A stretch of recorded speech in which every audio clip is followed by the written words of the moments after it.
Brothers, what's going on? Hey guys, welcome to his channel. Yes, and I got my wife on this episode, and what we're going to be talking about is this: ways that you can ruin a good relationship. So if you guys are noticing a trend to where you're getting in these relationships and it just ends up always not working out, this video can be for you, because odds are there's one, if not two of these things that you're doing that keep on shooting yourself in the foot, sabotaging your relationship.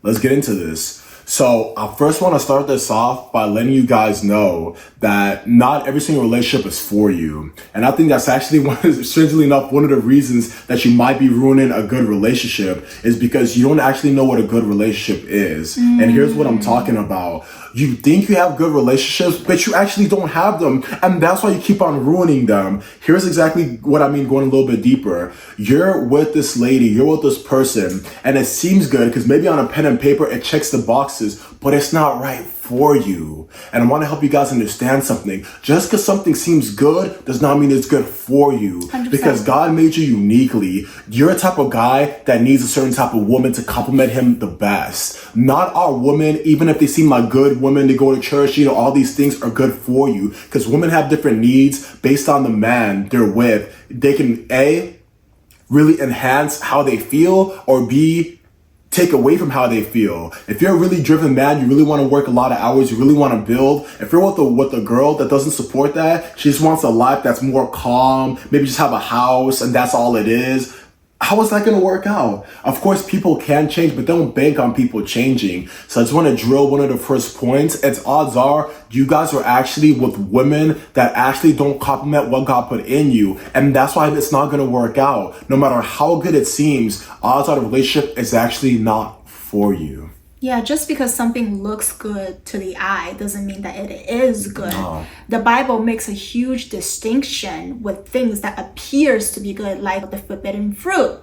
It looks good. They saw that it was good. They saw that it was good, but the result is not good. The result is now everybody is living in sin. Everybody is suffering because of something that looks good. And I want to dig into that because that's a lot of times what the enemy can do. Is God will tell you one thing and then he'll come around what God told you to make it appeal good to you. God could have spoken in your heart, here's the type of man I want you to be. God could have put certain dreams, certain aspirations, just a certain drive in you that you know comes from within. And then you're going to meet a partner that's actually going to add water to that drive. And when you think about that, it's like you know deep inside what God told you, just like Adam and Eve, they know God's words, but then you saw something that God did not tell you, as you saw it as good. You saw this different lifestyle, contrary to how you actually feel as good, and then you start following it, and now look at you, you're less of the man that God called you to be, and eventually it doesn't end up working well because you feel less and you're not satisfying the other party, and the more you satisfy the other party, maybe the more you lose yourself. And then when you end up losing yourself, like eventually you don't even know who you are, and you're not moving the same way, and it never works out. And I truly believe this. What's for you is for you. What's not for you is not for you. The best outcome with what's not for you is going to be in a relationship and not be satisfied.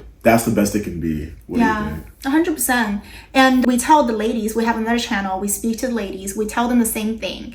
Like, you need to have your boundaries and you need to enforce them. It is extremely important. Reason number 2. Yeah. When you look at Genesis, right? Eve was like, okay, this fruit looks good. And then what happened? She talked to Adam. She was not just eating it herself. She got her husband Adam into doing it too, even though God specifically told Adam, you can have any and everything in this garden but this tree. This tree is mine. Adam knows so well what God had told him. But guess what? He let go of his boundary. And when you look at that, he had a time to really reinforce it. When she was over there talking to the serpent, he could have been like, hey, no, this is not how we operate. Like, nah, we ain't doing that stuff. Eve, let's not be tripping out here. We know God said for us not to eat this. We're not going to do it. And you have to understand that if you don't reinforce your boundaries, if you don't stand firm for something, you stand firm for nothing. And if you're in a relationship and you notice it starts to shift away from what's really productive for you guys, as the man, you have to step up. If you guys are living life in a certain type of way, it's like, yo, okay, we're not doing things correctly. You got to speak up. You got to be that voice of reason, because odds are that if that doesn't happen, you'll end up somewhere that you don't like yourself. And when it ends up so far gone, sometimes it can't be restored, because not everything can be restored in a relationship. So you guys have to make sure that you are reinforcing your boundaries, so you guys don't end up far away from where you guys initially started. And the third thing that I want to talk about is you stop leading.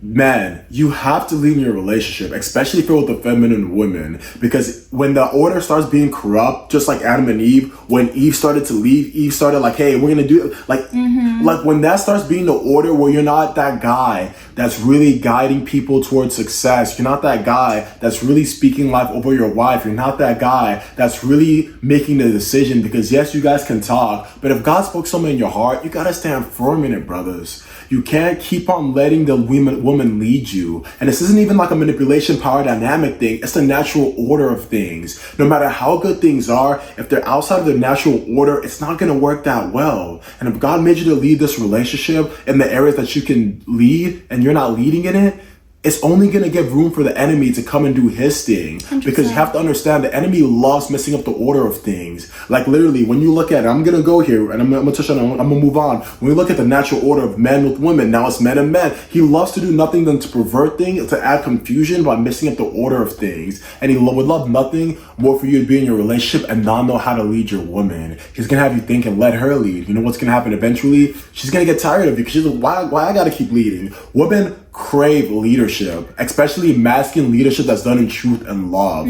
So odds are, maybe you had a good thing and you just stopped leading. You stopped being that person that kept telling you guys, let's do this, let's do this. You just stopped showing up and she started showing up more than you. And eventually, that's all it was. She got tired and she wanted to leave. So man, we've touched 3 of the reasons. There's a lot more reasons, but we don't want to make this video an hour long. But please, we pray that you guys will wake up and that you guys will make sure that if you're going through any of these things, not all of these things, seek God. You know what I'm saying? If it's 1, it's not for you, leave, because it's not going to work out. If it's 2, to where you're not reinforcing your boundaries, start doing so before it's too late. And 3, you're not leading, start leading in any way that you can, in any way that you know that you're not doing it. You have to step up. So those are the 3 things we have for you guys. I hope you guys stay blessed and you guys take it easy.